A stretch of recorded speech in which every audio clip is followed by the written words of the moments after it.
Chapter 21. Stress-Free Telemarketing. By Catherine L. Sandusky. The Silva techniques have been a big help to me in my career. They helped me become a star in the very stressful job of telemarketing.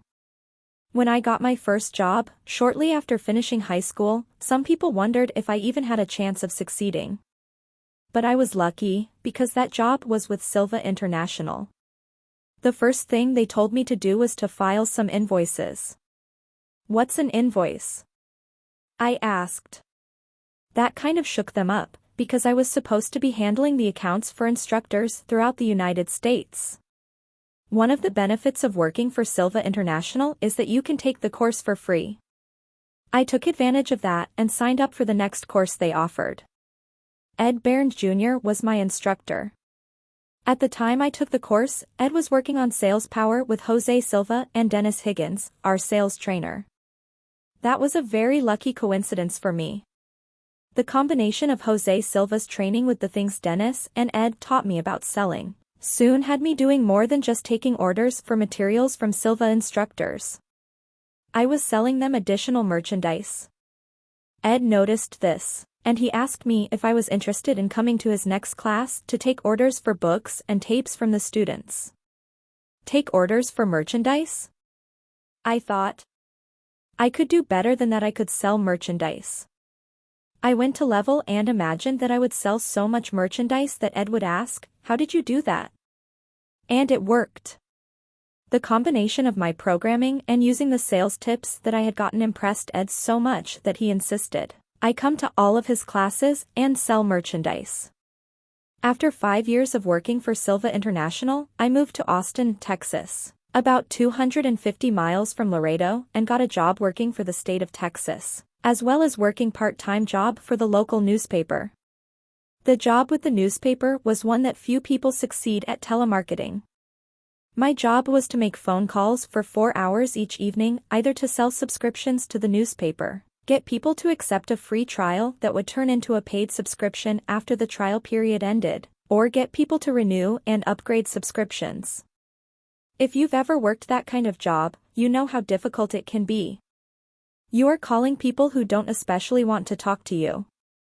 It is not like selling to students who have come to the class because they are interested in what you have to offer. Many of the people you call are not interested in reading a newspaper at all, much less paying to do so. Some reps are lucky to make 2 or 3 sales per hour.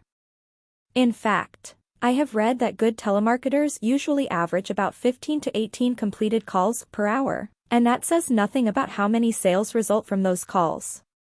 I knew I had to do better than that. And I knew I could do better than that. So I recalled how I had programmed myself when Ed asked me to sell merchandise during the class. I recalled the feelings I had when I programmed, and again when the programming was working so well and people were buying so many items from me. I also recalled how good it felt when Ed was so surprised and delighted at how much I had sold. He had taught me to recall my past successes. Dennis Higgins had suggested establishing sales points of reference at my level. That's what I did. I recalled what I had done before, the results I had gotten, and how great it felt, and I referred back to those experiences, my points of reference. It really paid off. This is what Sharon, my sales manager, wrote in a letter dated July 7, 1997, to document my successes. 1 week, working part-time, 15 hours, Kathy had a total of 132 sales. This is more than any other salesperson I've ever seen, including myself.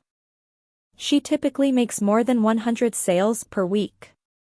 She sold 88 conversions over a 2-night period, persuading subscribers to the weekend paper to upgrade to daily subscriptions, and reactivating prior customers whose subscriptions had expired.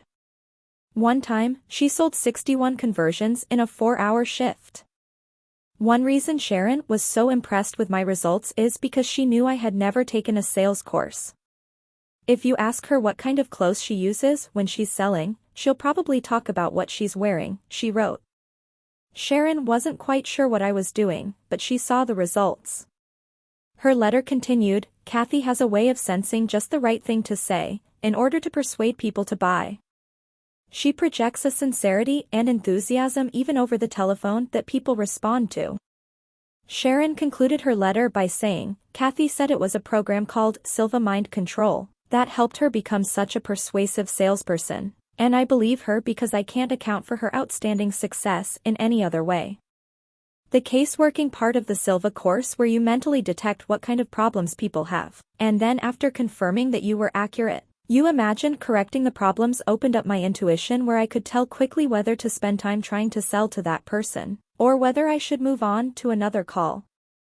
One thing I noticed is that a lot of our sales reps stayed on the phone too long. I guess they were trying to avoid being rejected. They probably are not in too big a hurry to call somebody else, who might reject them. But the way I see it is that the more calls you can make, the more chances you have of finding people who will accept your offer. Sure, you may get rejected by more people if you make more calls, but you will also find more people who accept. As soon as I got the feeling that the person wasn't going to accept my offer, I thanked them and moved on to the next call. It really helped me to be able to sense whether the person was going to buy or not. There is a story in Sales Power, a book by Jose Silva and Ed Bairn Jr. about how Paulette Temple, a Silva graduate in Oklahoma City, used visualization when she was on the telephone with people. She was a dismissal clerk at a hospital and had the difficult job of collecting the difference between a patient's total bill and what the insurance paid. "Nobody likes to be asked for money when they are sick or hurting," she said, "so you have some idea what I was up against." After going through the Silva course, I began using my mirror of the mind technique and picturing every patient surrounded by love. Then I imagined myself asking the patient to give whatever it was I needed to complete his dismissal. She did such a good job that she was promoted to a collector. There were 3 other ladies in the department, all with many years of experience, while Paulette had none. When she told the story, she had been in the new job for 7 months, and had been the office's top collector every month. Carrying mental projection a step further, I learned from Dennis Higgins that his mother Ruby had carried the idea of mentally projecting to your customers a step further. Ruby Higgins is a bubbly, happy, 75-year-old red-headed fireball with a knack of making everybody feel good. She has adapted one of Jose Silva's techniques called the Alpha Uni mold. With that technique, you imagine a mold in the shape of a perfect human being. Then you imagine all of the people who are sick or hurt backing into the mold, so that you can mentally correct all of the problems of all of the people at one time. Ruby imagines a similar mold for the people she calls. She imagines them in the mold, filled with positive white light that will bring health, happiness, love, peace, contentment, and abundant success. How well does this work? It works so well that she is able to keep the CEOs of the nation's biggest computer businesses on the phone for a survey, for 30 to 45 minutes. When she is through with the survey, they even thank her. Some executives have remembered her from a 30-minute phone call more than a year ago. Ruby says, you can use this mold in any situation you encounter in your career, family, school, or any relationship. It helps you while you're helping others because you are in the mold too. That's why I have so much energy at the end of the day after making all these calls. Kathy Sandusky first came to work for Silva International in 1989.